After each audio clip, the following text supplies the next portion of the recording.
از این هفته یه نوآوری هم داریم که در انتهای برنامه رخ میده.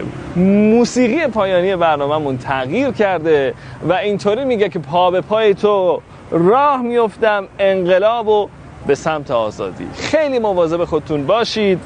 خدا پا به پای تو راه میافتم انقلاب و به سمت آزادی.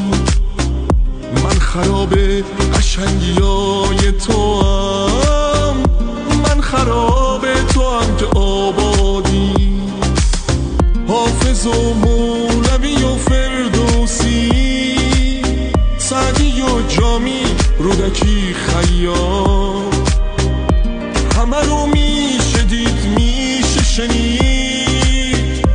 من از این شهر